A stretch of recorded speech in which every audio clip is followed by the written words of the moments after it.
So the wheel is essentially a triple income strategy is what they call it, where let's pretend you're starting with cash. You're going to sell a cash secured put. So sell a put, and I'll go through decision tree here. Allow for maybe for that to be assigned, then you get shares, then you sell a covered call above your cost basis, and then you make money from selling the covered call and from selling the shares. So just to look at the wheel decision tree, we start by selling a cash secured put. If the put is not assigned, then we keep the premium that we sold by opening the cash secured put.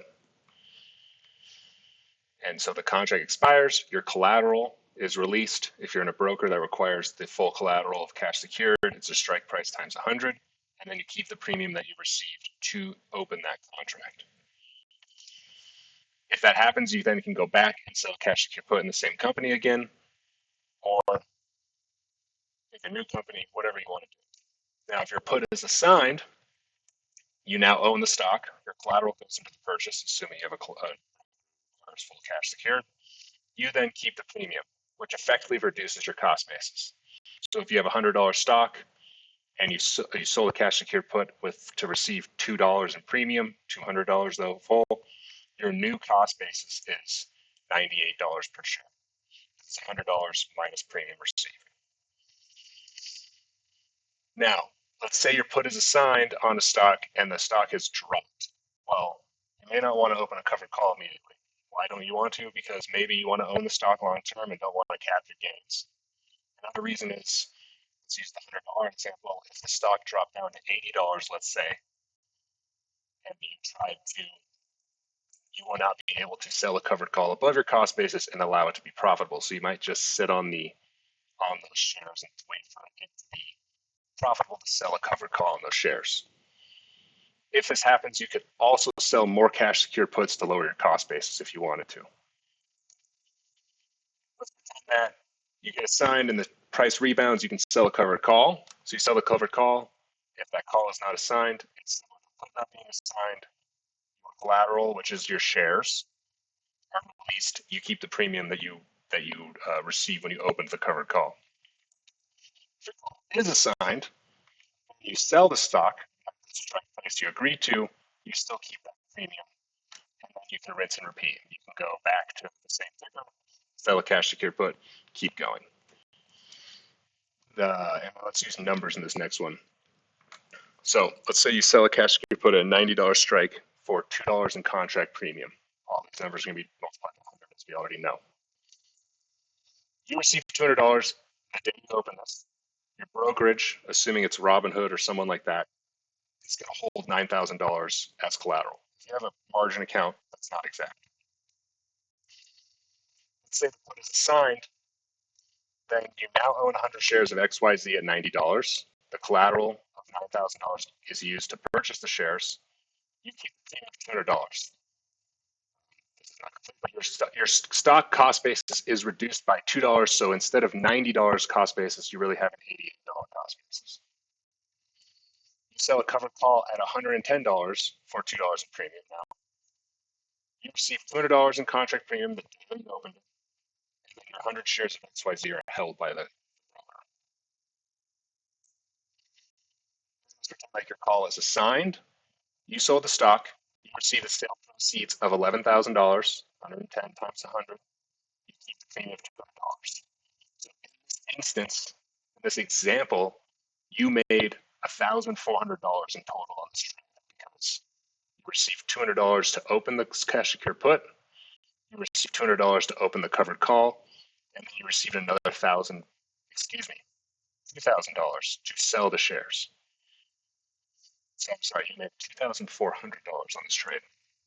And so every cash secured put that you sell and every covered call that you sell effectively reduces your cost basis. So anytime these are not assigned, you can go ahead and open a covered call again and continue to reduce your cost basis if you want to. A lot of people do this with the wheel. A lot of people do it different ways. Some people do just weeklies. They do them like at the money, and they're just going and turning and turning and turning. When I did the wheel, I did it a little bit differently. I usually went for 30 to 60 days to expiration, and I like the monthlies. You can do weeklies if you want to. A little more risky, but it's okay if you want to do it. I try to shoot for a delta of 0.30 or lower. You can go higher delta, like I said, you can go at the money if you want to. You can go lower delta if you want to. But what I try to aim for is just 2% of return on my collateral held when doing the wheel. So that means that my collateral held is the strike price times 100 when doing a put, and my collateral held for a covered call is going to be my cost basis of those shares. So if you're opening a cash secured put at a $100 strike, you want to receive $2 in premium. If you're selling a covered call and the cost basis is $90, you want to receive $1.80. This isn't hard and fast. You can kind of do what you want. Like I said, you can do these weekly. You can do these at the money. It's just, you're gonna, something's gonna happen.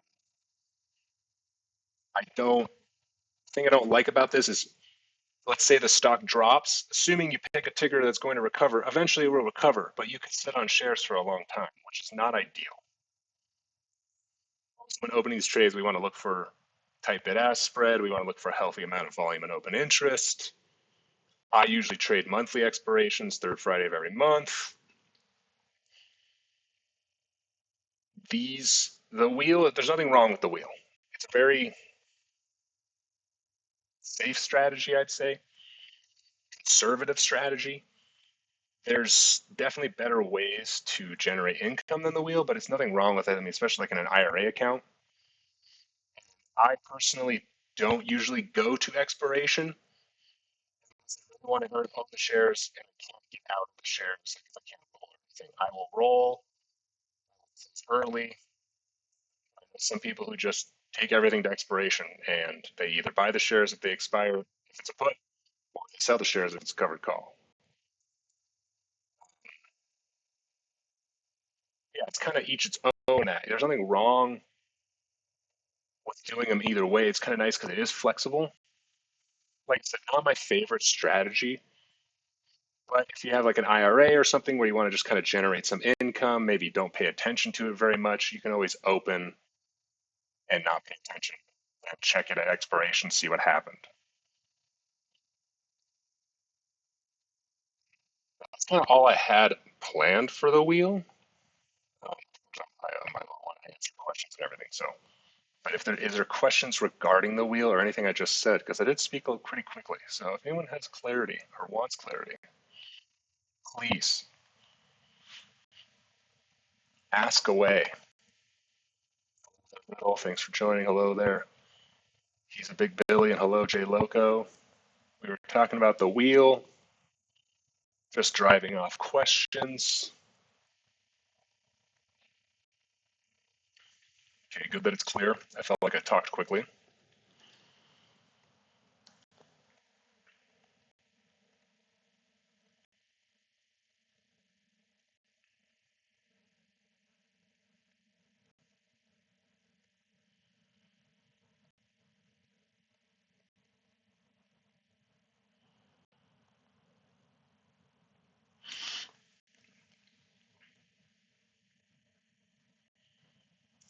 Of course, everyone, you're welcome. So to answer your question, ABC, I know it's like ecstasy is what you're going for, but I don't know. ABC to C is what I want to say, but I'm sure that's wrong. Which tickers are good for wheeling? High volatility ones. So with wheeling, I think ABC is great too. Good, because that's easy for me to pronounce. Which tickers are good for wheel? High volatility ones. So I'd say to answer your question, yes, you definitely want to look for higher volatility. Big thing you want to do when you start doing the wheel is, do I want to own this stock long term? We really do not want to premium chase. Like we can look at like AI as an example. Like, it's a company that I don't know very much about, but the premium is pretty good at it. Do you want to own, AI long term? It's up to you. It's I think first and foremost you have to look at, do I want to own it long term? But higher volatility is better. Anytime we are selling premium, you want to look for a high volatility environment. because over time, volatility will contract, decrease, which helps you with when you're selling premium. Now, of course, if it's, let's say, Apple's a very low volatility stock. I mean, you look here at today, Apple's in the 20s and 30s. But if you're like, okay, I don't really mind that it's low volatility, the premium's low, but hey, I like Apple. I want to own Apple. And it doesn't really matter if the volatility is low. You're happy to own. And another good way to also play this is around earnings, is that before earnings, you could sell a cash secured put.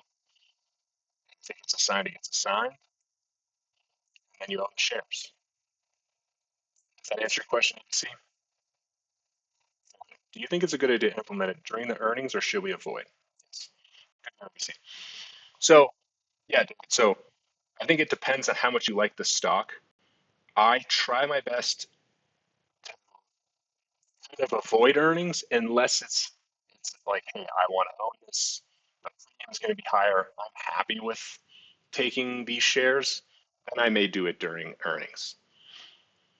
The only issue with that is if there's a negative reaction during earnings, you're very likely to get assigned. So obviously pick a stock you want to have long term, and it may take some time for it to rebound, or it might not take that long. Earnings are going to bring about higher implied volatility. And then that, in terms of if you're not going to get signed to shares, it's great because if you sell a cash secured put and the stock climbs, then you made, you're almost max profit within a day, which is nice.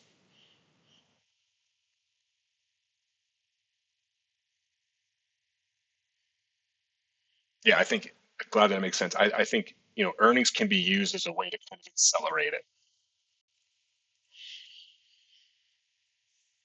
I think I saw like Bob Dog, he did it with his Roth IRA. He just wheels HIMS. And I'm sure he does it weekly and they're at the money. And it seemed like his return was good, you know? And I think he full ports it in his Roth. Would I recommend that? No. But if you want to do something similar, I wouldn't say full port it, but if you want to go at the money, you want to go weeklies, you can do it. I think, I go for a little slightly more conservative approach with the wheel. Like even if it's around earnings, sometimes I won't sell the weekly. Sometimes I'll sell the next monthly. Like let's take Apple at earnings today. I wouldn't sell the 8th. I'd probably sell the 19th, just to give myself time to manage it. Because if I sell the weekly, your risk assignment is much higher. Your assignment risk is much higher.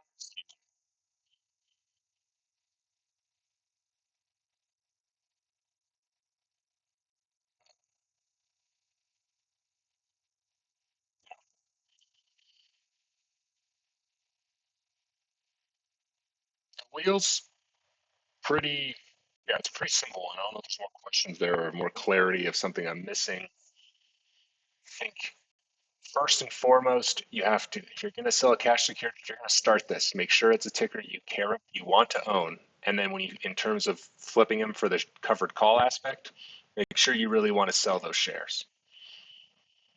Don't open up a covered call on shares you don't want to sell. Yes, sometimes it's tempting, but trust me, you don't want to.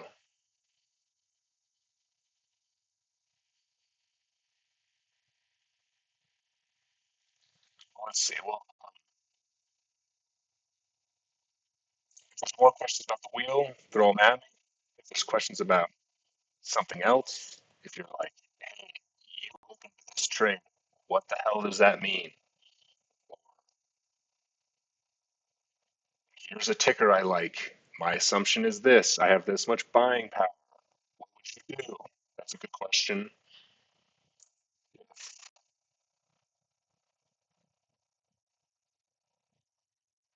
That's another question we got here. Yeah, I didn't have a lot planned, as you guys can see. You all, asking questions. So,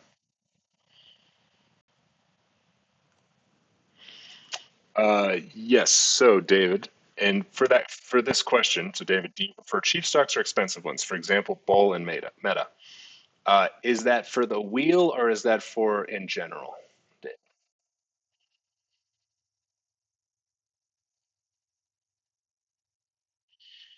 Okay, so I think to answer that question, do you prefer cheap stocks or expensive ones? It's all about what your portfolio.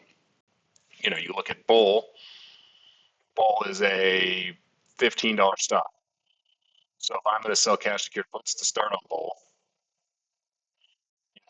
assuming it has to be fully cash secured, I need to have 1,250 bucks. Whereas if I'm looking at Meta, I have to have what, $70,000? So it really all depends on your portfolio. Um, 70,000, you can go get. It all depends on your portfolio. I would say I would not risk more than 10% of your portfolio when you do the wheel. So like if you're going to pick Meta, and let's say you have to set aside $70,000, well, let's hope you have a $700,000 account roughly, right? Is that math right? Yes.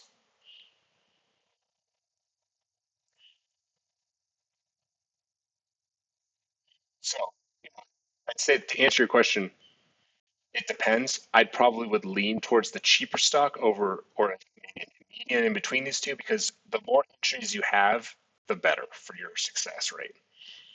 Of course, Meta, that's Facebook's not going anywhere. Bull, probably not going anywhere. It has good premiums. It's also pretty cheap. So if it goes to zero, you're not in a lot. Let's compare Bull and Snap. Yeah, okay, fair. Snap, Snap, ugly stock. Um, so if we look at just Snap, let's just say, okay, now the thing about Snap for wheeling is the premiums are nice. And Monty, I'll get to your question. Premiums are nice, and it's pretty cyclical. I mean, this stock does not move. You look at just the last year, the high is 11 and the low is like 7, which is where we're at almost right now. So it's actually not a bad one to start if you want to wheel. So you look at like just for September 19th, and I'm going to go for the way I do it, but you can do it differently. You could sell a $7 put on Snapchat and receive 26 bucks in premium,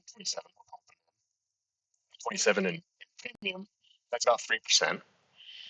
And then later on, you wait for the stock to maybe bounce back a little bit, then you could sell a covered call. Not a great time to figure out if you can sell a covered call. It's best to sell cash secured puts on red days, and it's best to sell covered calls on green days. But like looking at this, I mean, we'll just go for these at the money ones. So you could sell the $7 cash secured put for 27 cents. Your cost base is then effectively, if you're assigned, $6.73. Then you can turn around and sell a covered call at $8 if you wanted to. You make a dollar. You make a dollar on the sale, plus the 27 cents you received here, plus the 29 cents you received here to open the trade. So that's Snapchat. I mean, of course, you could wait, and maybe if you wait a little bit, you could sell the 9 and receive more premium. What you want, let's say you're assigned the shares at $7. You're going to want to look to open a covered call at 14 cents then, because that's roughly 2%. 7 times 2%, 14 cents. Now, if you compare Bull, that would take $700 of capital to start. Right? If we look at Bull, it's going to take $1,250 of capital. You could sell a put, now it's a red day, right? You could sell a put at 75 cents. So open this up for 75 cents. And then later on, you could probably sell the $20. So you receive 750 on the gain, and then you receive about 70 cents to sell the call. Now, of course, you're going to take more collateral. But if you look at just comparatively speaking, Snapchat example, we received about, let's just call it $50 in total, plus the 100. So 150 divided by 7, gives me 150 divided by 700, talking about like a 21% return. And with this bull example, we'll say it's 75 plus 70 plus 750, 12,500. No, excuse me, 1,250. That's a 70% return. Did I do that math right? I think so. So I did that wrong. Now, that's of course if bull climbs to 20, but you see, bull's a little bit more. Yeah, it seems nice, but that's going to take you some time. And bull has to get to $20, obviously. You went pretty safe with that. That's a 70% return. You might have to wait a couple months to do that, but it's not bad. I mean, you even look at like you could even open if you wanted to be more conservative. You could even open at the 10. The 10 because it's well the bid ask is wide, but let's pretend like you got this filled at 20. Well, that's 2% right here, and then you can just decide what you want to do. You could go even further out the money on the call side because you got the shares at 10. For 20, you could go to the 35 and you wanted to. How likely is it you're going to get a sign? Probably not. Monty, I'll answer this question just a second. Daniel, when you say, yeah, it's possible, but at the same time risky, what did you mean there?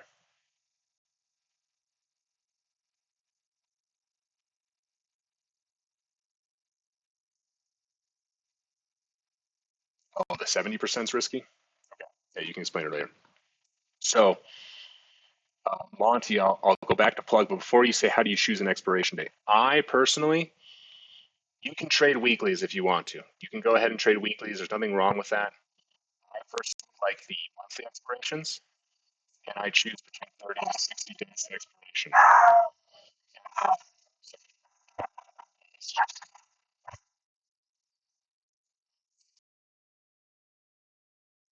Okay. So I pick, if this was me opening the trade today, I'm going to go for the September 19th because I like to go 30 to 60 DTE, and I always pick the monthlies. That all has to do with liquidity. If you just compare like the 29th and we look at like the 1250, let's not go to the 29th. Let's go to the 12th. Compare the 1250, you'll look, it's got 0 volume, 66 open interest. Okay, let's go to the monthly. The 1250 has 155 volume and 2,442, 420, 2,420 open interest. So that's why I picked the monthlies, and that's why I go 30 to 60 DT just for my own. You can go shorter term if you want to.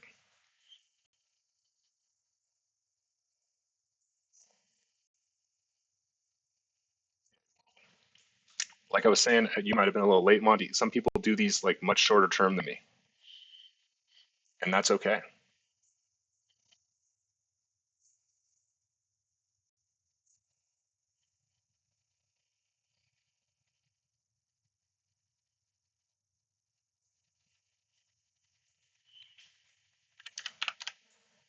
I see ABC typing.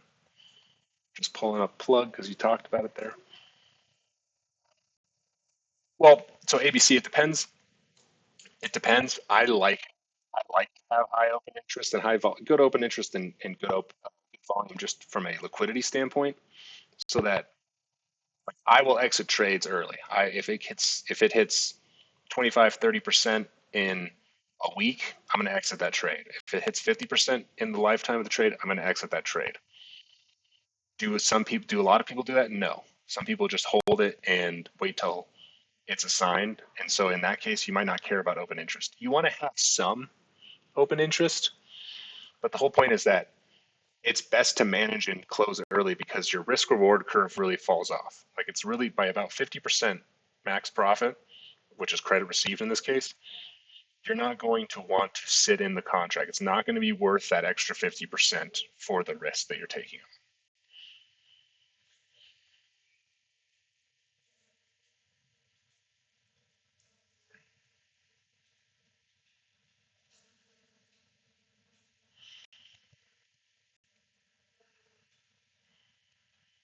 And Monty, you were talking about plug.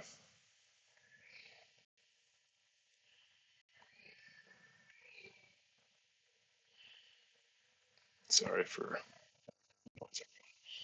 I'm looking at weeklies because they seem quick, but I chose 919, 150 calls on plug. I'm a pretty big fan of plug though, and 100% okay buying 123. Okay. And so you said calls, but did you mean you're selling the puts? 150.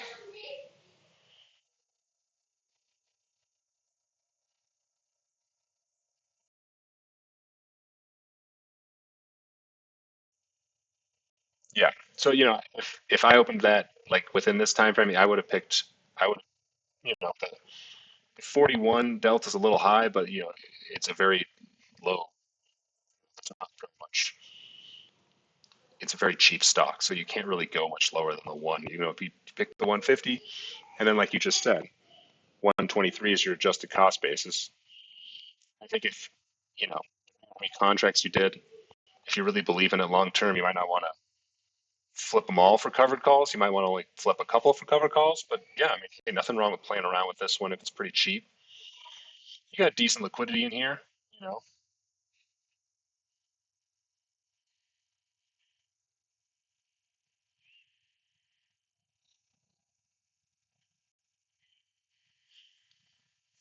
we can talk more about the wheel, other questions, whatever you guys got.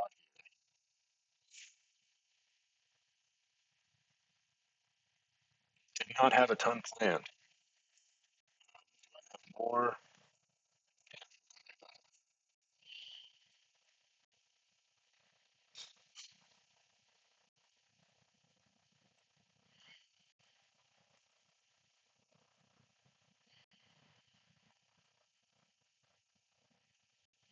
Okay, I'm glad to hear that's easy to follow me since I don't have very many visuals. So thank you, David, for that feedback.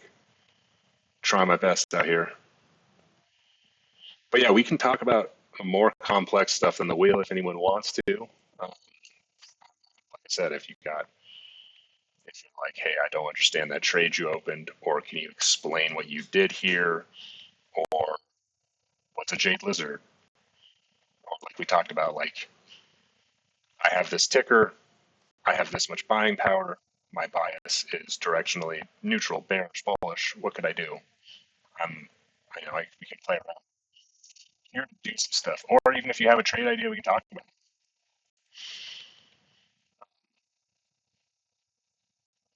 Did your questions drive this Q&A?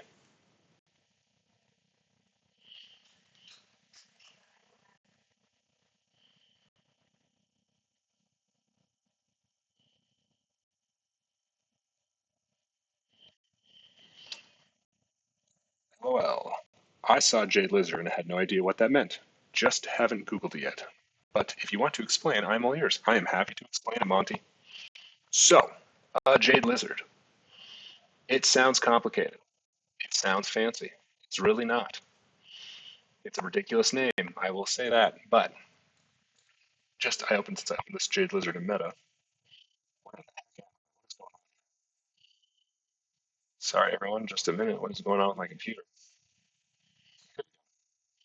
So Jade Lizard can be done two ways. A Jade Lizard is this is what I did with Meta is a cash secured put or a put put paired with a call credit spread. So really, what this is it's technically really a strangle, but I'm defining my risk to the upside. So it's a short strangle with defined risk. What's important when you route this trade is that you want to make sure that you receive a credit, overall credit. You don't have to do this hard and fast, but you want to receive an overall credit greater than the width of your credit spread. So in this case, today, I'm going to get a little less. But let's pretend like you received $10.50, and there's another way to do this trade too. But let's pretend like you received 10.50. It's nice because let's take off this stuff here. Okay.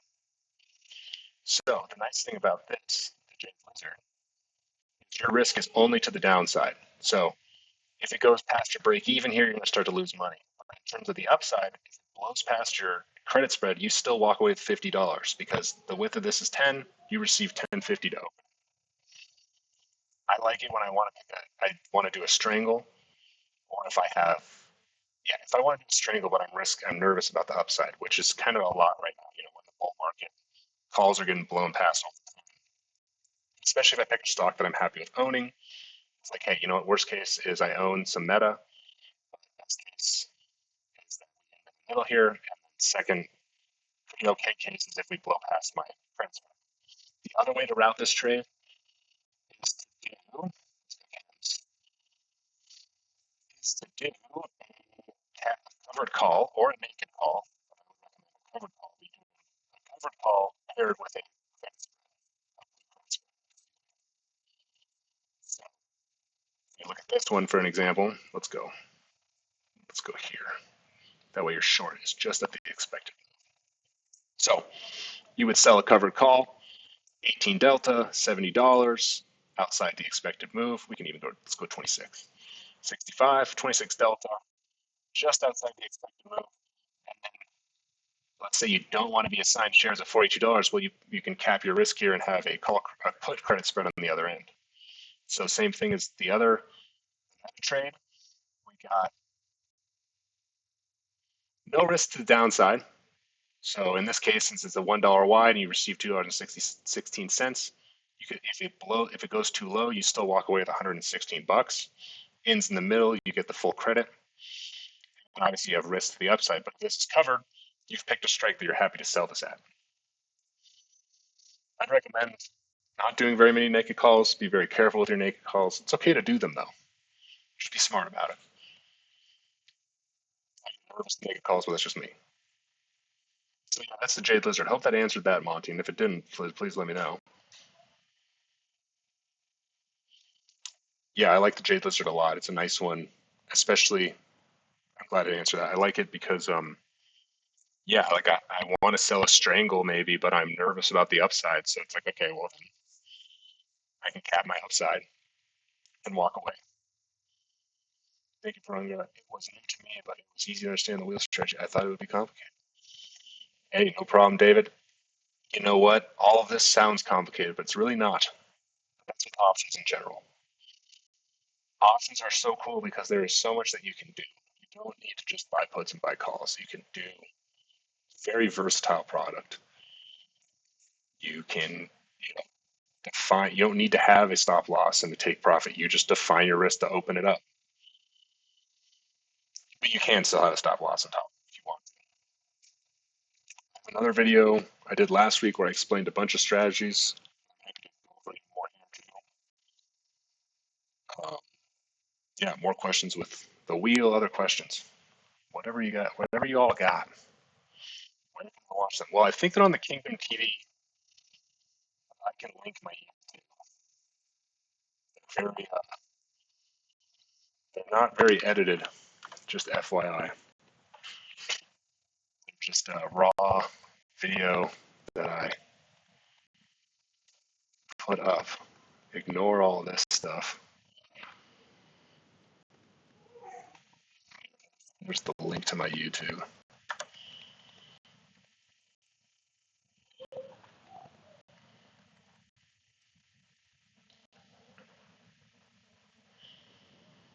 It's got some stuff on there. I recorded 2 Q&As, and then I did the option strategy one last week. I'm going to record and upload this one. Of course, people that are here, they don't need to really see it. But yeah, I saw you type in there ABC. Any other questions you all got? All years. Got some time. We can go over the wheel more, do something else.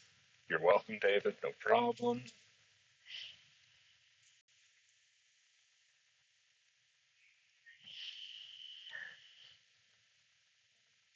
I try to post the videos in my alert channel also, but we have a lot of alerts going on, so they get lost easily.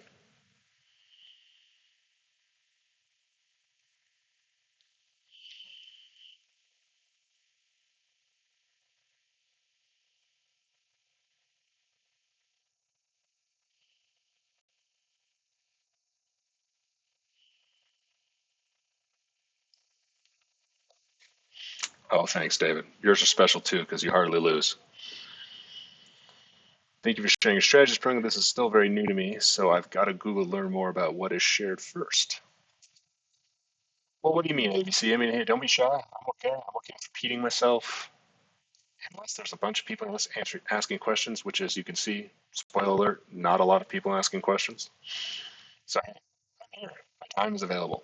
I've got at least another 40 minutes, maybe another hour and 10. Depends on how things go.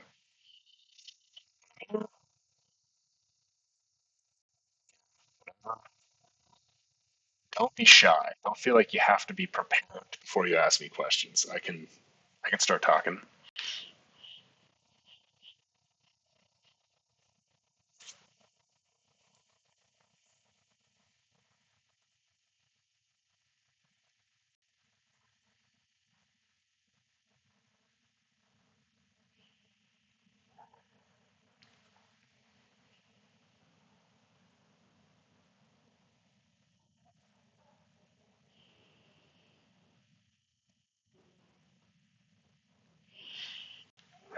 Okay, David, I will be ready for your questions. No problem, man. And then even if you got questions, if someone has questions more on the wheel, or if you've missed what I talked about, I can go over more because I still don't understand what cash secure put and covered calls are and how they play into the wheel. So, what do you mean specifically? So, a cash secure put is you are agreeing to buy shares at a strike that you're picking at that expiration date. And in order to enter that contract, you are receiving premium today instead of buying a put.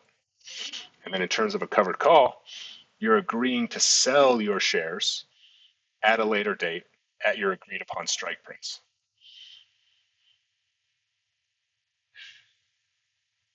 But hey, these are good questions. I need to explain these more. So help me give some clarity on this because yeah, especially if you're on the buy side, you might not understand fully what a cash secure put or covered call are. So yeah, please ABC, we're here. We got time.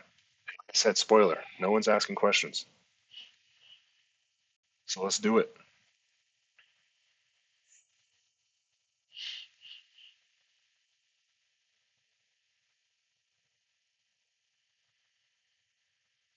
Assuming you all can hear me still, I hope.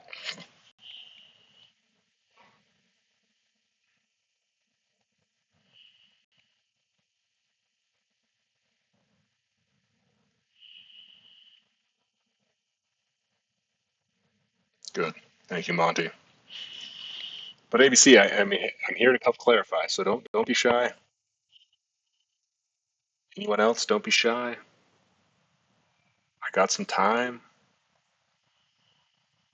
I can go over something more specifically. We can look at a specific.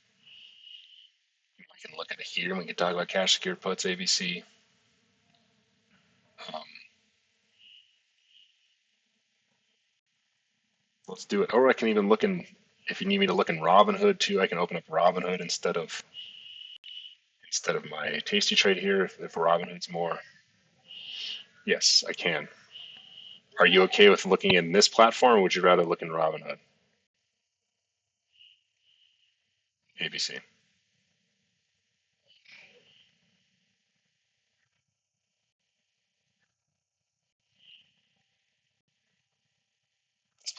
Okay. So just looking, so this side, just let you know, this side's puts, this side's calls.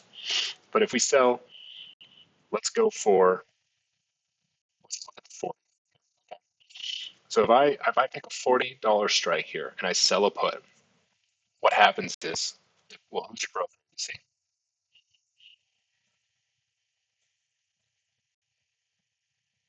and are you on margin? Two questions there. Broker and margin.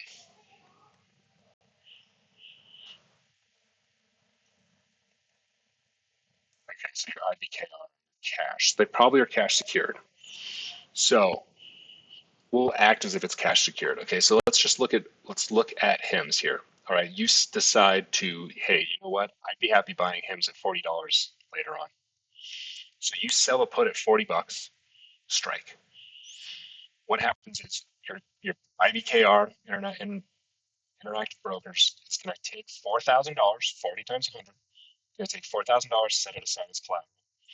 You receive, let's just use the math, $129 today, and then you let this sit. Obviously, if you understand buying options, I'm sure you get this. If HIMS keeps on going, the price of this contract is going to decrease. You can close it out early and walk away with a profit. If HIMS starts to climb down, and by expiration it actually goes below 40, you are obligated to buy these shares, assuming you do not roll. So that's essentially a cash secured put. If you're assigned, then your $4,000 collateral goes into buying shares. You still keep the premium no matter what happens. And your new cost basis becomes $40 minus $1.29 per share. So $38.71.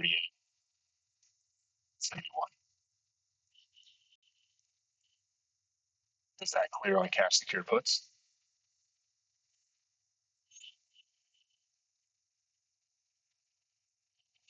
And then also, like I said, I look for 2% on these. You can answer this question. I look for 2% on these. So 2% would be $40 times 2% in this case, because your collateral is the cash you're holding as collateral. So 40 times 2 is 80. Well, you're getting 129. You're getting more like 3 or so percent on this. So if you want to be more conservative, you can go lower. You can go 37. You're getting closer to 2% here. You can be more aggressive if you wanted. That's all up to you and your own risk. Like I said, I usually go for a 30 delta at the highest. 0.32 is the absolute highest, but it's all about probabilities here, right? We want to make it so least probable to be assigned. Of course, unless it's a stock you really like and you're picking a price that you're happy with, then you don't really matter what delta. If you're happy with the price, you're happy with the price. So you're basically, with a cash secured put, you are being paid to buy shares. It's a way to think about it.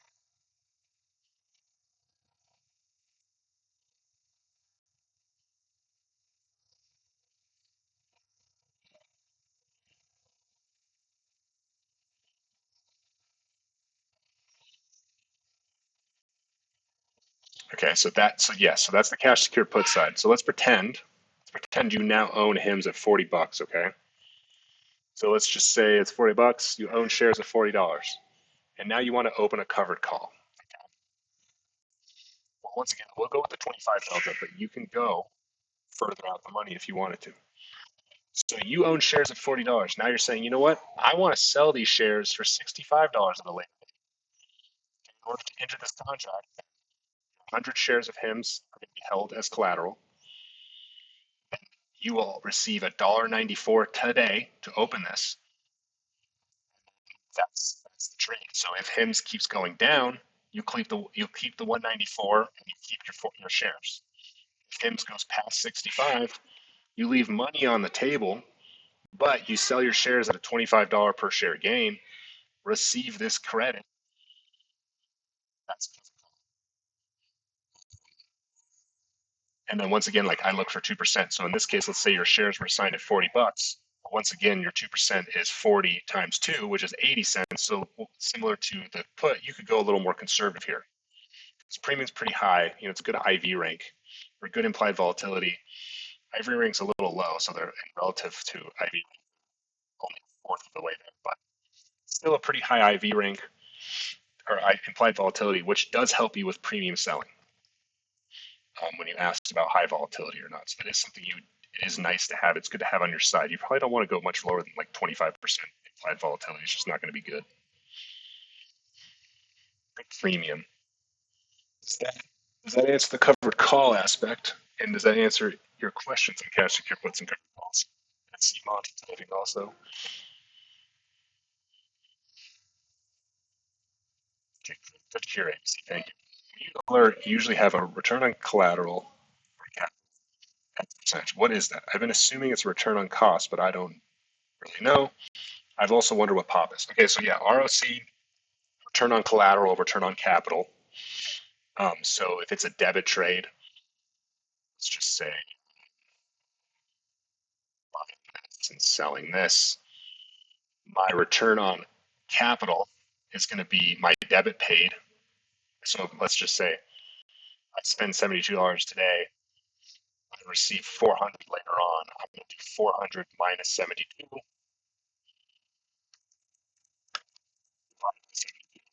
That's going to be 55%. It would be on collateral. Straight trade to tell you what POP is, probability of profit. So like looking at this case, according to my broker, the probability of profit in this trade is 25%, very low. I like to have about, you think about owning shares in a stock is a 50-50 probability of profit. So I look to hopefully get like 60, 70, anything higher is just great. The higher the probability of profit, obviously, the better. I look for high probability setups. I will do low probability setups, but they're going to be gambles more. And then return on collateral, another one, capital, excuse me, is let's just say I'm selling a put. I'm in margin. My broker does not require full cash secure. This would only require $1,226 of buying power. So that's my capital. So let's just say I got 100% return on this. It'd be 129 divided by 1225.56 times 100. So we're looking at that's an 11% return on capital. It's the numbers I'm using.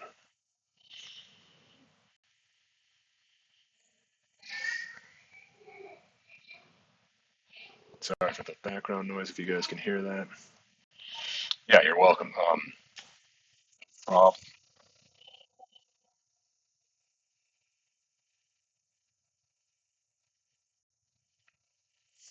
Any other questions, anyone? I mean, if not, we can always wrap up early, whatever you all want, whatever's going on here. Like I said, trade I opened you want to know about, or something that needs to be explained better.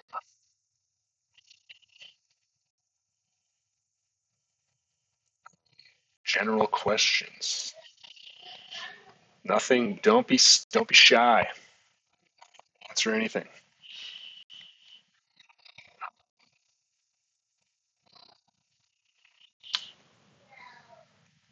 Mr. Galaxy, thanks for joining, Tyler. Swift Trade 2 didn't say hello. Thanks for joining. Any questions y'all have? We were talking about the wheel. I'm just asking questions now. If you got questions on the wheel, we can talk about that. If you got general questions, you know the drill. You've been here before. Do you also trade options, or do you exclusively stick to the spreads? So when you say do you also trade options, do you mean buying calls, buying puts?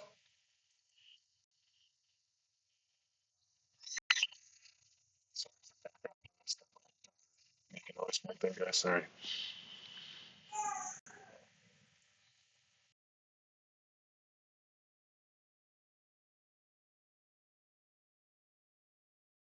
Yeah, Mr. Galaxy. The wheel's pretty good. Not my favorite, but hey, it's not a bad one to start with. Not a bad one to get kind of your grasp. So that's definitely what I did.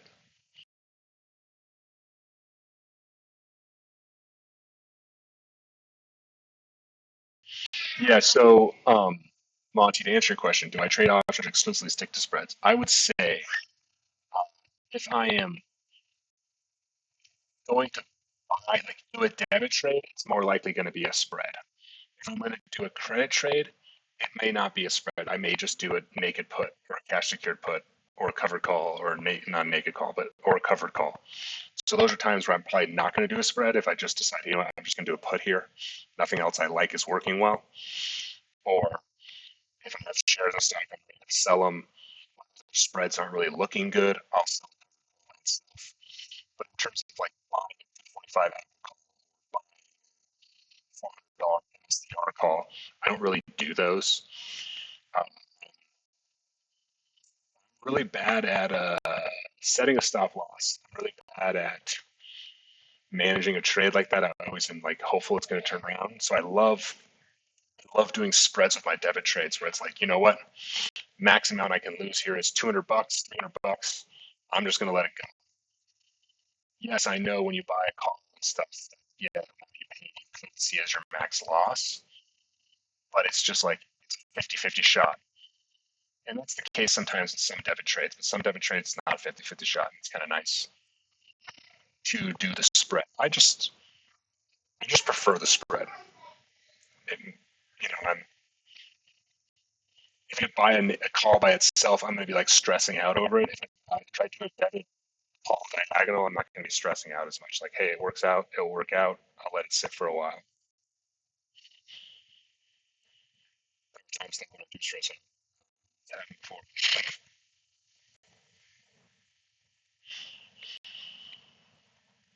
It's all about sizing, and I'm working on that. Personally, though, with buying puts, buying calls, I'm just not good at day trading or swing trading. Just not doesn't work for me. So it's all about finding what works for you, and it's okay to do jack of all trades. Yeah, I struggle with cutting losers sometimes. The stuff you do sounds pretty nice. I've been sizing smaller and trying to find a strategy that works well for me. Hey, that's good. And sizing smaller is super important because if you size small and trade repeatedly, no matter what, it's all a matter of probability, right? So, like with Tasty Trade, someone who I follow a lot, I follow them a lot. Their whole thing is like probability wise, statistically wise, you're going to have 2/3 of your trades are going to be successful. So if you keep on entering the market, yeah, 1/3 of those might be losers or you have to manage them to scratches. But if you keep on entering and entering and entering, and your size is small, so that 1/3 of losses is going to be small. Those 2/3 of wins are going to be also small, but still are going to be greater than the 1/3 losses because you size small. It's maybe disappointing to look at the game because it's like, man, I wish I made $1,000, not 100. It's all about just repeating it. With Tasty Trade, they say that the average user on their platform does about 1,000 trades a year. I'm not quite there, but 1,000 is quite a bit. So I'm trying my best to get out there and trade more. I'm trying to do 2 to 4 trades a day. Some days I do less. I mean, you saw today I did 1. Yesterday I did like 5 or 6. Just trying to keep it small. And then, like you'll see, like I'll do a debit trade, it's like $200. It's like, okay, hey, whatever. $200, I lose $200. I could gain 100 though, or 50. Itai, thanks for coming in here. If y'all got more questions here. Itai, we were talking about the wheel. If you got questions on the wheel, we can talk about it. If you got other questions, I know you've been here before, you know how it works. But yes, we were discussing the wheel briefly. Yes. I can go over my little gist showing the visual, but the wheel is basically a triple income strategy. That's because you sell a cash secured put. I'm going to wait to see what you say before I talk too much because a lot of people have heard these things before. If you're like, you know what, I don't want to hear about it, I don't want to talk unless you want to hear it.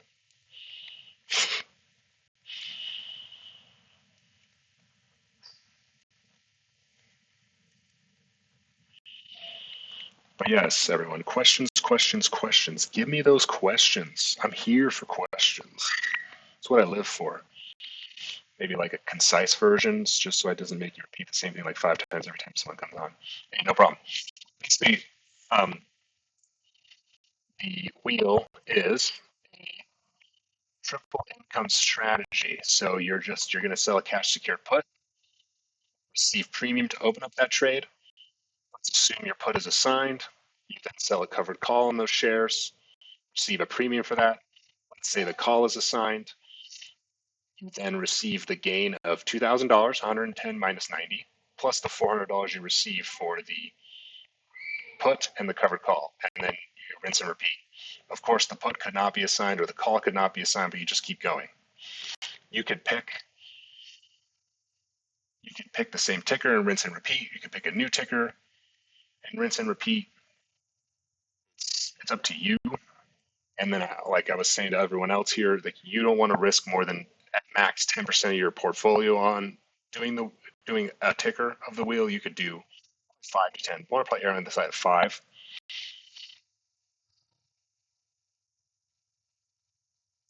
Does that help the So it's a wheel because it's perpetual, or should spell something there because I don't know what or should be. That's what you're saying. Should be. That's a good question. Why do they call it the wheel? I think it's because it's perpetual. Because it's like, yeah, it's a circle. Like if you think of it as a circle, like okay, you sell the shares and then you keep on going. I think that's the reason it's like a wheel. So yeah, you could do it. You could do it perpetually. The only problem about the wheel that I don't like, let's say you pick a stock, you get signed a put, $90, and the stock drops to 50, and it takes a long time to recover. Well, you're stuck. You could sell more cash secured puts to maybe reduce your cost basis, but sometimes you're just stuck. The example I got is I have Moderna. I got Moderna assigned at $95. Don't really feel like buying more shares of Moderna at the moment. I don't know if you guys noticed, it's at like $25. So I just have $95 of Moderna shares of Moderna just sitting in my portfolio. I'll sell puts every so often, just kind of generate some income, maybe be assigned, maybe not. That's the bad side about the wheel. That's why it's important to pick a ticker you want to own, and a ticker that is more of an established company so that you know that if it does drop, it's more likely to recover and quickly. So you're not stuck. And then if you got more questions on the wheel, let me know, Itai, if that didn't explain well enough. I know I missed a lot, but what kind of data do you like to see to be good for wheels? Tyler, Mr. Galaxy, did I answer that? Oh, I guess the big thing with it is you want to pick a stock you want to own, a stock you believe in. You want to see, some of the things I've talked about before. You want to have good liquidity. You want to have decent IV, decent implied volatility. You don't want to sell it. You don't want to sell in a low IV environment. You can if you really like the stock. Like if you can also just do a cash secure put to get into a stock and never do a covered call. It's also an option. Did that answer your question, Mr. Galaxy? And any other follow-ups you guys have, please go ahead. Hey, Blaze Ray, nice to see you in here. Y'all got any questions? We're kind of talking about the wheel, but other questions you have? I know you're a data guy, Mr. Galaxy. I'm not quite on your level, I'll be honest with you.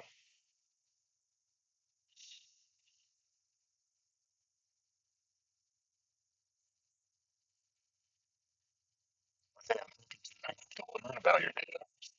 Tell you.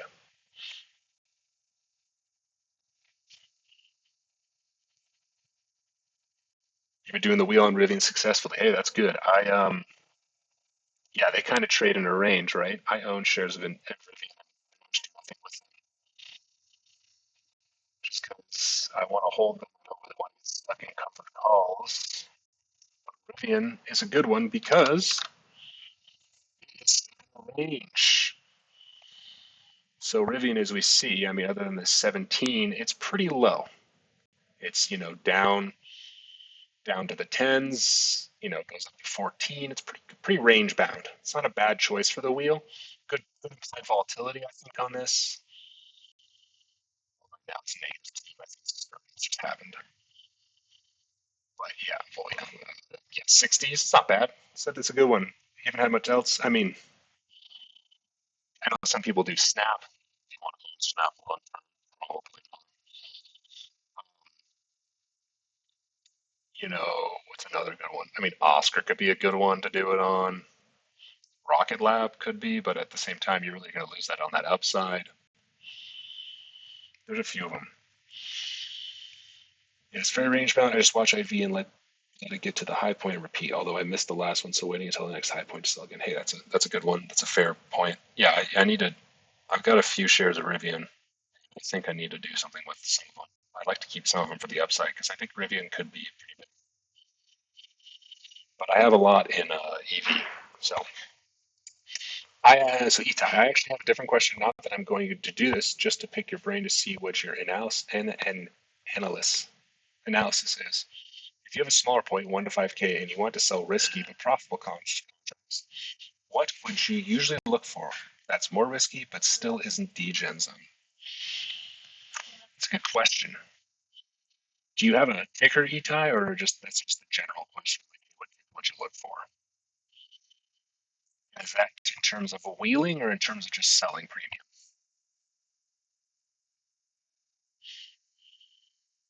just selling. Yeah. So here, let's pick a ticker. Throw a ticker.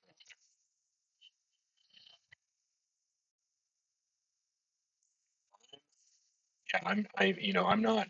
I like risk. Don't get me wrong. I'm probably in the middle. ARB, never even heard of them. I'd say when you get into the more risky stuff is low liquidity more than anything, because you could be stuck.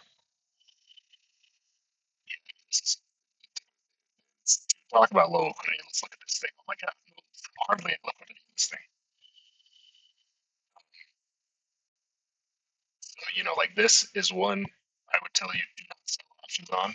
But if you really want the stock and really like the stock, then go for it. But like you look at here, liquidity, this $1 put is zero volume, zero open interest.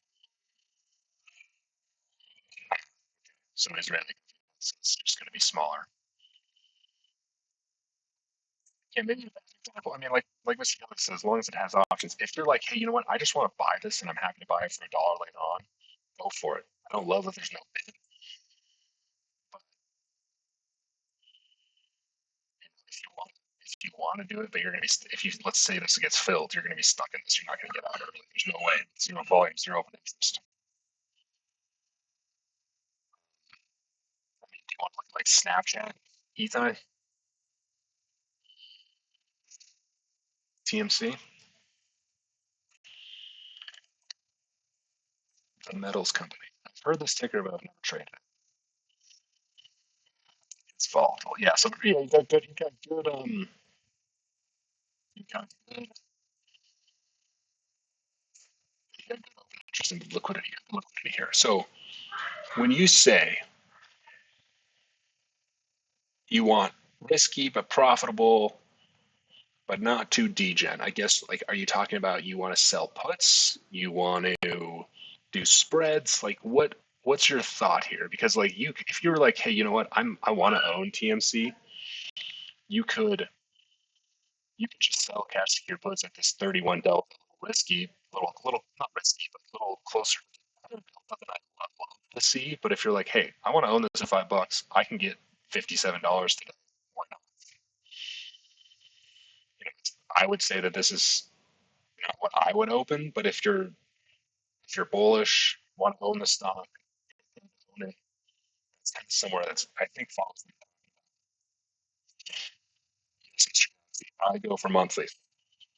I will go outside of monthlies. Let's say it's a diagonal spread and it's earnings, and I will sell the weekly. Let's say it's an earnings play. Sometimes I'll do the weekly. Very rarely am I going outside of monthlies. Why? Mostly liquidity. You just don't know, like, Snapchat. You just compare liquidity. Like, let's look at this $5 put. You got 116. Excuse me. You got 1,770 volume and 7,840 open interest on the $7 put. Well, if I go weekly, I only have 201 volume and 625 open interest. Way more liquid in the monthly. That's my thing. So it's going to result in a tighter bid ask. Look at this. This is a 2 cent tight bid ask. This is an 8 cent bid ask.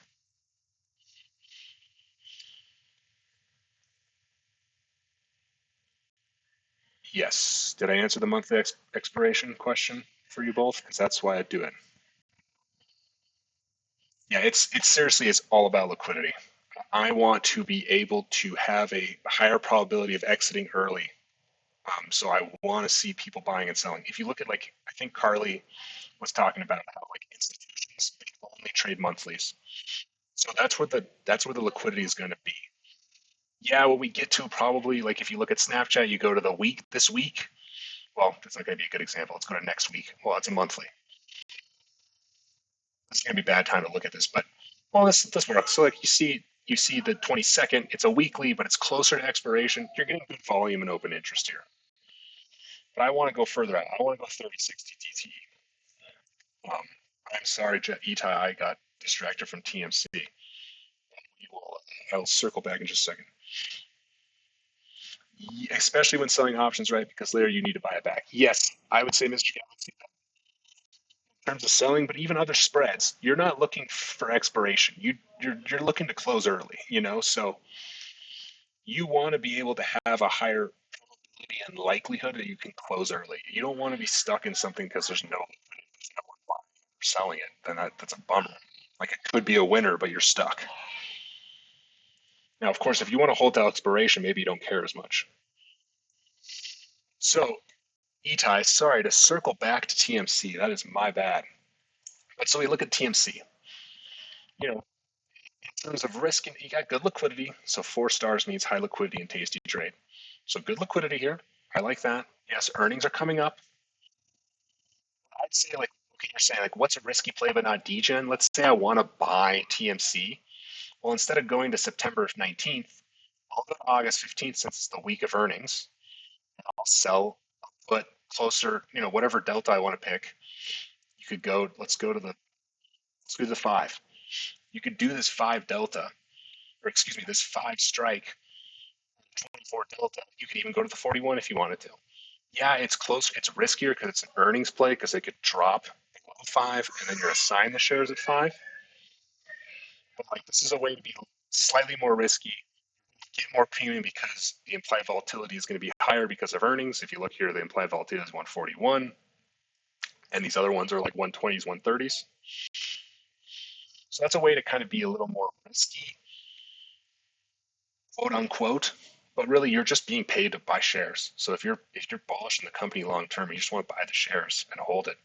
It's all cash your put. I mean, that risk is all up to you. You're welcome. I hope I explained that well enough. Once again, sorry for the back.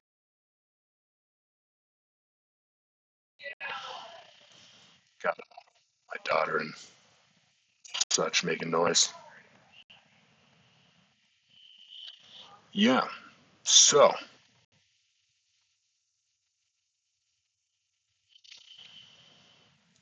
you guys were talking about the monthlies. Also, I go 30 to 60 DTE. I do that because at 45 DTE, the theta decay begins to accelerate, which as an option seller, that's what we like. Even if you're selling debit trades, that's a good thing.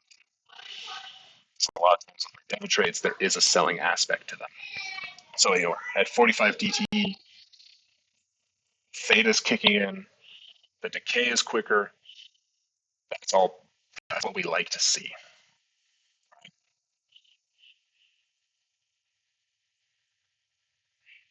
So yeah, any more questions here? Any more questions? I'm here. I'm doing it. We got a lot of people listening quietly. That's okay. If you have questions, though, don't be shy. Don't be shy. I'm here. Let's fill the dead air. Hopefully, not just with me talking about nothing and listening to my daughter and girlfriend and her sister in the background. I guess. Oh, you guys might not be able to hear it, but the recording's definitely going to hear it. Talking about farting and stuff back there. So I saw you close Oscar. Totally missed it. Yes, I did close Oscar. I think. Let's see what your second thing, but it's okay because I think it might just close the sell side. Yeah, there is no. I think that just to go look at it, I'm pretty sure there was no bid. So it was like what the 20. Yeah, there was no bid. Now it's 10. It was 20. It was 5 cents earlier. There's no bid. So close this out. It's kind of rough. Something you could do, Mr. Ellis, if you're bullish on it, is you could just let this expire, or you could try to pay the 5 cents. Another option is to buy this back. If you want to cap your risk upside and get a credit, is you can then sell at the 20 in the September. So let's just say it's 30 cents. So then instead of, I don't know what I think this is let's say you spent the same, this would reduce your, you would be all in for $1.45. Of course, you cap your max profit to 600 minus 145, 455. You also lower your max loss to $145. But yeah, because there's no bid, you might just want to let it expire. I highly doubt it's going to run to 20 in the next week. But yeah, another option is expire and then sell the call against your long in the September, or like I said, buy it back in August and sell it in September. Reduces your basis, caps your gain, but reduces your basis. So your max loss becomes lower, your max gain becomes capped, but really is Oscar going to go to 20 by September 19th? Watch you go to 20 by September 19th. I just closed it out today because it was like, you know what? It's up $53. It's been bouncing around. It gained a good amount, like a year or two into the trade. I sat in and decided not to close. I should have closed it. It was losing for a while. I was like, you know what? I'm just going to free it up and move on. Take the win. Robinhood should let you roll it like that because as long as you got level 3, it doesn't really matter what you're doing. It's a roll's a roll. Um, yeah, I was trying to close it at he was tempted to close it, but still ordering at 235. I was trying to close it at 235 and it wasn't filling, so I just replaced it at 230 and just let it go. And then it filled eventually at some point in the day. You might hit 235. I mean, I know Mate G, he was talking in the weekly trade ideas and saying, hey, it's starting to develop some support. So it might be good. A lot of people like Oscar, so that's a good thing if you're bullish. And for anyone that's in here and doesn't know, there's this weekly trade ideas in the group analysis. What I like to have here is, hey, post a ticker, post a directional bias, post a buying power limit, I'll create some trades. Rolling Sushi Master, Meiji, Mr. Galaxy, they've all posted in there. I think Blaze Race posted in there a couple times. I'll look at a trade, and if I like it, I'll open it, or I'll suggest something. Mr. Galaxy, did your credit spread in gold? Did you ever be able to get out of that? Because I know you dropped for a bit. I think now you should be able to get out of it for a nice little profit, I would assume.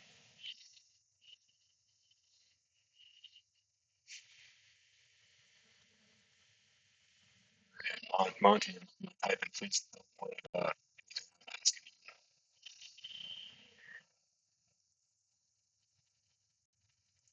Okay, first time reaching break even. What is it? Short the 308 and long the 306. Is that what it is?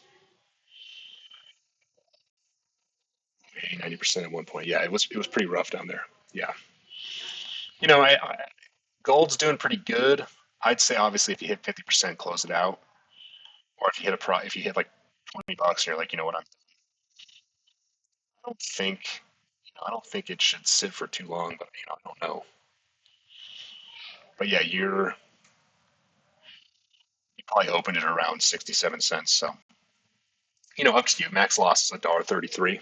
Not terrible. Pretty much illiterate when it comes to spreads. So I have a couple of basic questions. Excellent, Monty. This is what I'm here for. If you were bullish on a company long term but wanted to limit risk compared to buying calls, what would you open? And Mr. Galaxy, I put an order in. 50 cents, my credit was 70. Yeah, I think that's good. I'm glad you think it was a good trade. Now, Monty, I doubt I could afford a spread, but I have a pretty bullish stance on SMCI. I'm considering buying calls, but curious about other strats. So, let's say you're bullish, um, like you said, and we'll look at SMCI to start. Okay. So, one you could do is called a call diagonal. So, you could buy the $45 call in October. That's going to cost you $4.80. Let's just say. Then, what you could do to lower your risk is you could sell, let's just say, at 50. Now, the sell side doesn't matter, but you want to go to a closer expiration. Okay. You could even you could go further up if you really want to. I like to do this because you're gonna have some good extrinsic value and stuff. So let's just say the 50. Okay, well instead of spending 480, now you're spending $2.80, 87 cents. Yeah, your gain is potentially capped, but you know you could say that okay, my max gain is going to be $2.13, but you technically can earn a little bit extra because if we blow past 50, 4,919, you could get a little over $5 because the extrinsic value of this long call is going to exceed the width of the spread. It's not a vertical. And then obviously another way to kind of look at it is you get to closes at if you're below, if you're short by 919, you could let this expire, close early if you wanted to, and keep your $45 long and see what happens. That's what I was showing you with Mr. Galaxy just a second ago, where he was closed the September as you got closer and then turn this into a vertical spread. Thanks for taking notes, Mirage. They're a great Ripple. Nice to see you in here. So that's like one way to look at it. Like bullish is a call diagonal where you limit your risk. You're going to spend less money. Another thing you can do is a vertical spread. It's going to limit your. It's going to cap your upside a little bit more, but you could do vertical. Buy the 45, sell the 50. Your max loss is 180 bucks. Your max gain's 320 bucks. So that's something you could do. But yeah, it seems like it might be. I don't know what you said. Like, hey, it might be too expensive. I don't know what price you're looking at, but these are pretty cheap trades relatively. Your max losses, and you can also have a stop loss on top of this. You don't have to accept $180 as your max loss if you don't want to. What's another thing you can do? You can do, let's say you're bullish. Now, I don't know who your broker is, but you could even do like a put ratio spread. Now, I don't know if, once again, I don't know who your broker is, so this might be too expensive. But you could do something like this, where you're selling 2 of the 35 puts, buying 136 put. Let's just keep it 36. So your max profit is actually 201. So you're going to receive $101 today. Oh, use Robin. Well, this might be too expensive for you. But the thing about this is that you're going to have to hold the $3,500 of collateral. So that might be too much for you. But those other spreads are good options. Another one that I like is called the Zebra. So you go for like a 70 delta. You buy two. Now, this still might be too expensive. You'll have to see. But you buy 2 of the 70 deltas, and you can play with this. And you sell 1 at the money. This is about a 50% pop, a little less, 45. It costs you 813 bucks. You're long 85 delta. So you're essentially 100 shares long on SMCI in this trade. Yes, your max loss is 113 bucks. It's a little expensive. But you're basically synthetically owning SMCI for a fraction of the cost that it would be to buy 100 shares today. So instead of spending $4,460 to buy 100 shares, you're spending 813. So I don't know how much buying power you're working with here, but that's another option.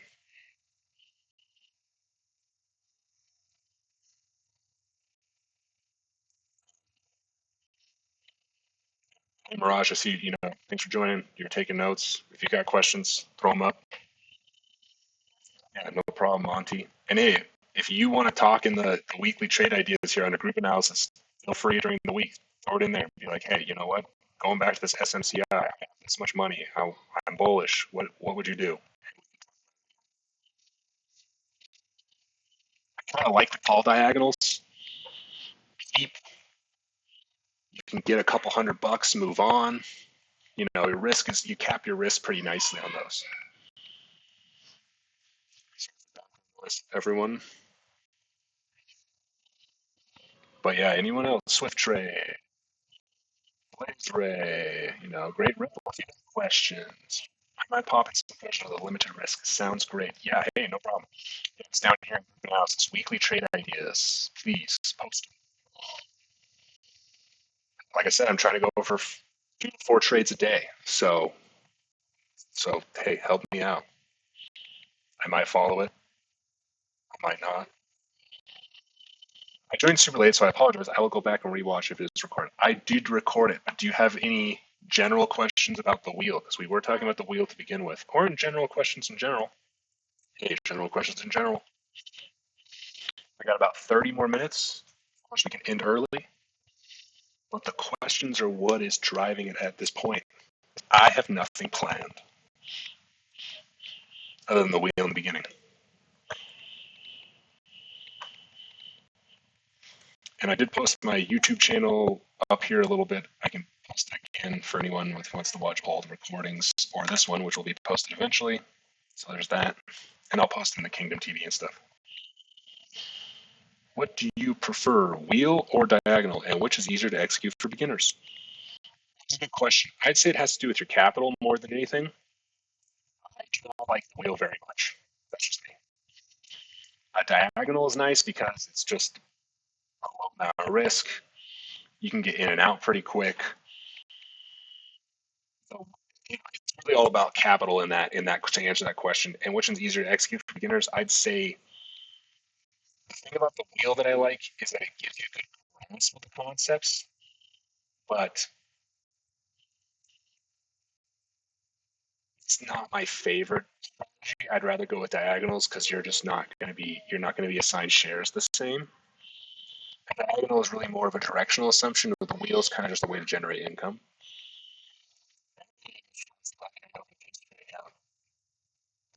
I hope you used maybe my referral. That'd be cool. But if you didn't, it's okay. Or if you used Cube's referral, that's okay too. Or neither. You can add it later on if you forgot.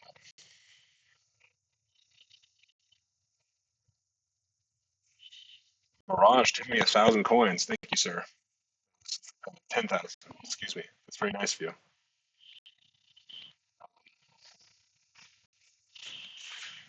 Oh, well, thank you, Tyler. I appreciate it. I hope you like Tasty. I enjoy it. Yeah, I'm not looking back from Rob right now. What's a good amount of capital to hold in order to execute these moves? I know it depends on what stocks you're looking at. Are there main ones you typically focus on, like Tesla calls, are a lot? Yes. So yeah, it really all depends on your capital. I'm going to go for reputable companies or companies that I like, or a directional assumption. I mean, so if it's okay if it was covered, don't worry about it. Great Ripple. So it really all depends. I mean, let's look at, just to be fair, let's look at Tesla just to show you. Let's look at Tesla. Where are we at? Where are we at? Tesla, here we are. Just because you're asking, you're saying, hey, calls and Tesla are expensive. Well, let us see. Now, I do have a trade in Tesla currently, but we don't need to pay attention to that. So let's just do a call diagonal in Tesla and see what it's going to cost you, just to show you. Let's do the 330 and the 335. Yeah, so it's $1,000. Pretty expensive trade. I wouldn't recommend this one because you don't want this. Yeah, I don't know if you want to do this.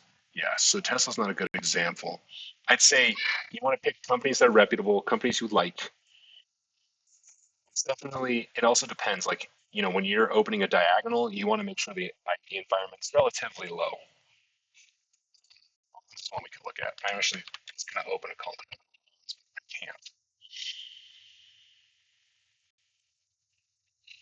Yes, look at ONS.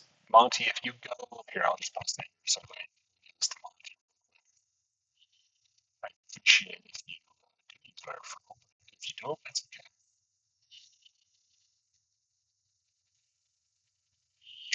Can I get this? There we go. It's pinned in my channel, but yeah, Great Ripple. Just you can do it in a high IV environment, but the reason it's better to do it in a low IV is that premium is going to be cheaper, so your debit's going to be lower, and then also we're hoping for volatility to expand, which means that you can get higher premium and close for a gain.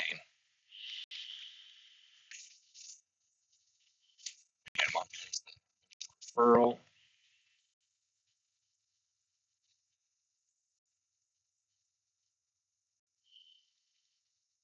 But yeah, thanks, Mr. Galaxy. Okay, am I doing better now? Can you hear me now, Great Ripple? Oh, for cutting out.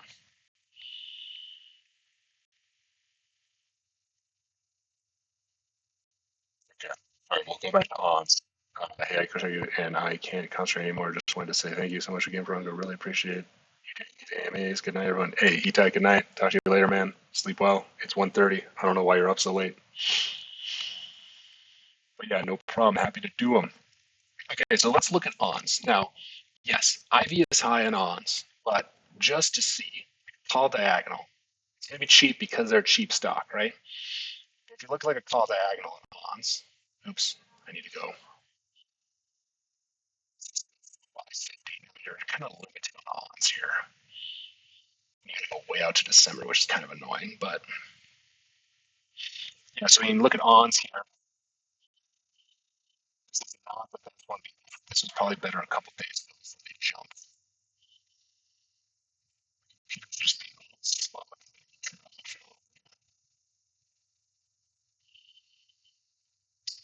Come on.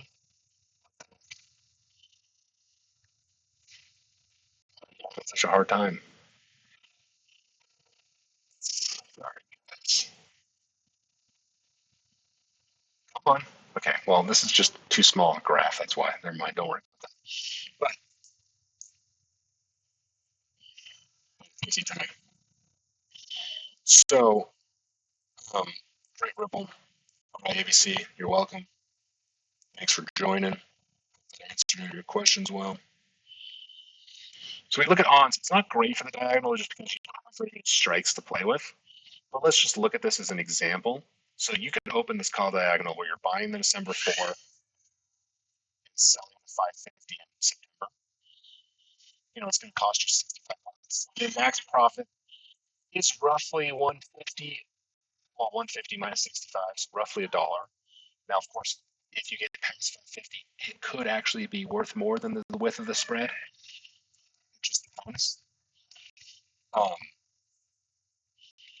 you could structure this differently where you could do, okay, you know what, I'm going to buy the 4 in September and sell the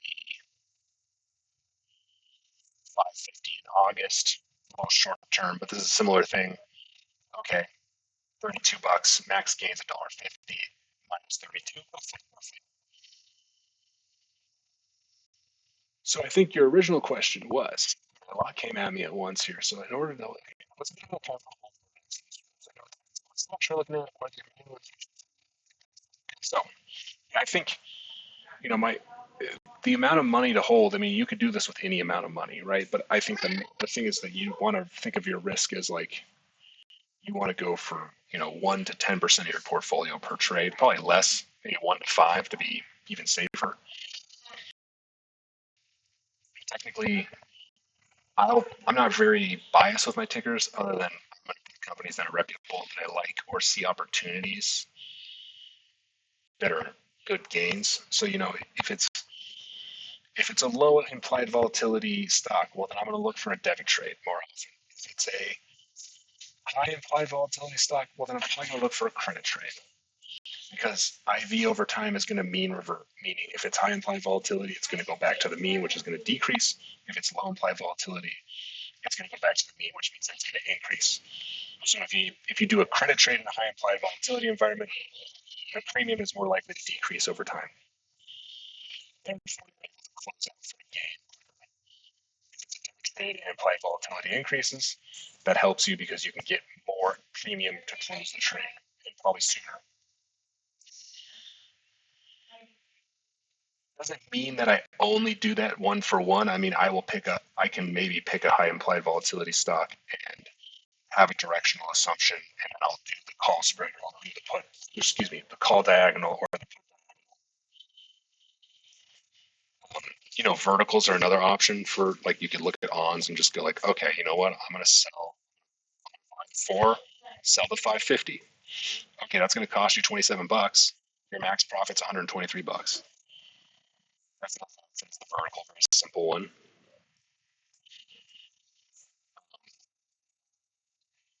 Like we talked about, the zebra is another one to look at where you could do a zebra in this. You could do it. You could buy the 350s, sell 1 4. It's going to cost you 83 bucks, but you're long, essentially long 75 deltas on this stock. So you're almost 100 shares. You're synthetically long for a fraction. It's going to cost you 83 bucks instead of 355. You can go further out with this too if you wanted. Another one to look at, that if you're long, if you have long bias, directional bias, and you have the capital for the put, you can assuming you're in Robinhood or something, you could do a synthetic spread like this, where you're synthetically long 100 shares. You're going to get $40 today to open this. So you're basically synthetically long. So as long as on stays above 4, you're making money on this trade. You are being paid, other than the buying power that you have to hold for this put, which is $400 if you're in 2 minus your credit. You're synthetically long ons for receiving money. You're not having to pay anything. Yeah, so this is a nice one to think about if you have the $400. It's good. It's a nice way, especially if you're bullish, to get in and stay in. And then, hey, if you are willing to do a naked call, you can always synthetically short a stock by doing the opposite. But of course, you have to do a naked call, so that's risky. But you can synthetically short a stock, get a credit today, synthetically long a negative delta. So that's not enough. But naked call, maybe you want to cap your risk on the upside. That's up to you. But yeah, especially with cheaper stocks, that's an easy way to look at it for sure. Hey, welcome, Great Ripple. Thanks for stopping by.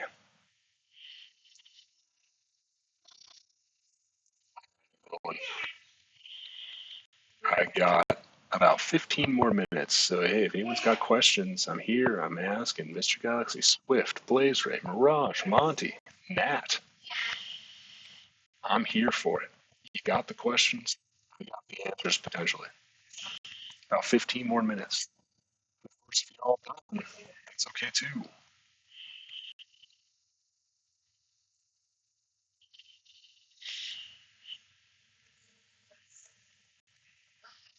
Yeah, whatever you all got. Whatever you all got.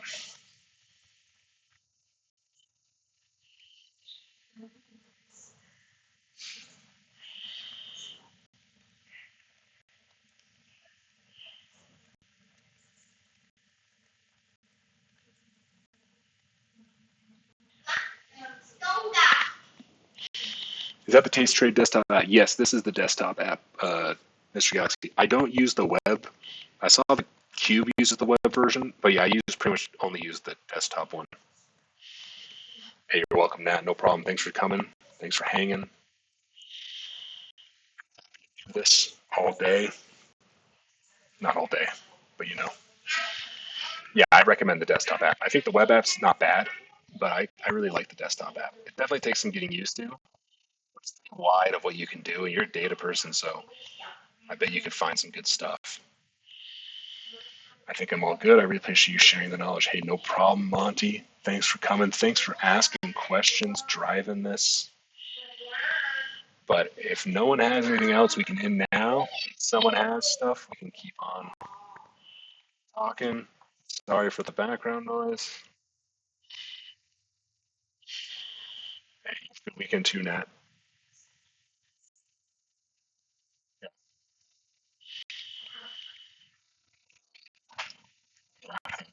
The cool thing too, Mr. Galaxy, is that they have a bunch of tutorials and stuff for Tasty too.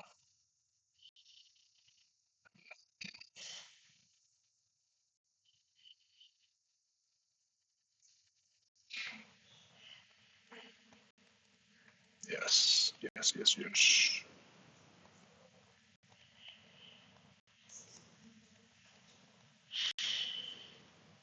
Hey, I don't know if I appreciate that. I don't know if I'm quite the expert, maybe the expert in this Discord, but I'm definitely not nowhere near an expert. I'm probably a novice to intermediate, but thank you, Mr. Galaxy. I appreciate that. It's a numbers game, guys. It is. It's a numbers game. But yeah, if anyone has any more questions, speak up now. Otherwise, maybe it's time to end this. It's up to you all. I'll give you guys a couple minutes as a final time to ask some questions. Free to do, free to answer some, or free to close this out. It is up to all of you. I got about 15 minutes.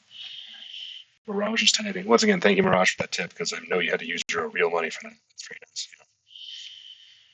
You had to pay after coinage.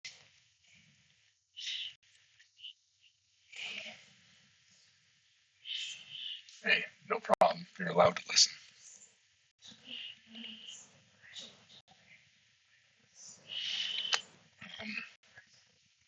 Hold it against you. Whatever ASMR you're into. You do spend a lot on. Hey, no judgment. Not as much as McLovin to Gaines or whatever that guy is. But hey, you guys, it's your money. You spend it how you want to. Infinite emails. How does that have to do with after hour going? I'm lost. Get it? Oh, smart man, smart man. You refer yourself, and I like it. Think about that. Good man, smart. See, this is the kind of stuff you gotta look for. This is a smart person. This is a smart guy. I didn't think about referring you because what do you get for referral? Like some money, crazy amount of coinage. 25K? Jesus. Yeah. Okay. Well, hey, that's smart. I might have to. Well, like I say it on.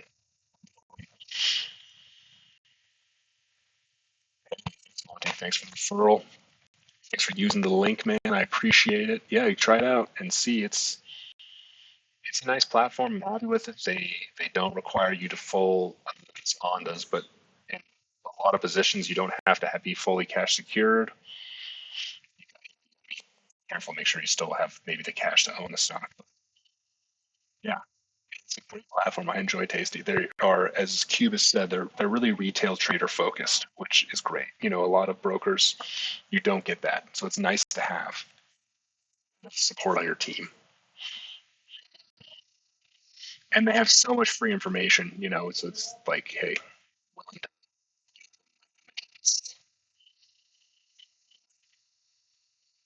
thanks for the referral link there, Monty and Mr. Galaxy. I appreciate it. Almost, hey, that's some money. I appreciate it. It's more than I think if you were signed up through me. That's not true. I'd make a little bit more, but I'm happy for the referral. I'll take it, man. I'll take it. Anyways, that is it. If no one has anything else, I'll close it out right now. But if someone has anything else, see, this is your time. You got a couple seconds. If I see someone starting to type, I'll answer it. Otherwise, I think we can close out for now.